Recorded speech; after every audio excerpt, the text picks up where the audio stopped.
Ito na po yung nagawa natin. Kukunti lang yung turo niya. Mas madami yung cheese stick. Tara po, magprito na tayo. Ilagay na po tayo ng oil sa kawali at uunahin natin yung cheese stick. Hindi pwedeng mauna yung turon kasi may sugar siya. Yan, pwede na po ang ating kawali. Piprito na natin ang cheese stick.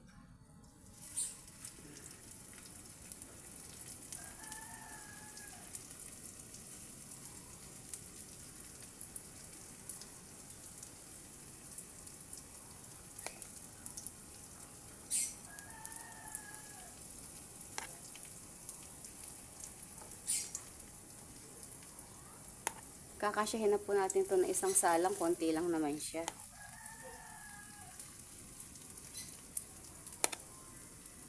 Yan. Ito lang po nagawa natin. Puro tira-tira lang kasi. Tirang cheese, tirang wrapper. Ayan. Ayan po. Medyo mapula na siya. Need na natin baliktarin. Kasi hindi siya pwedeng, ayan. Hindi siya pwedeng masunog kasi yung cheese masusunog masyado.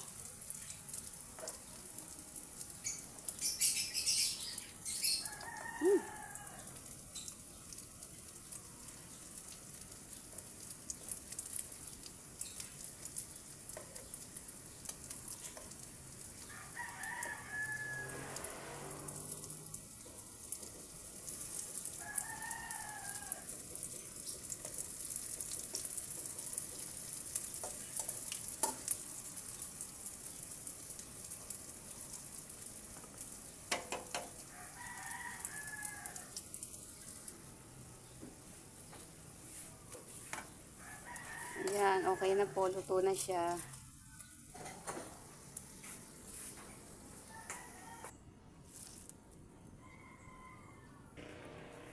Sunod na po natin ang ating turon.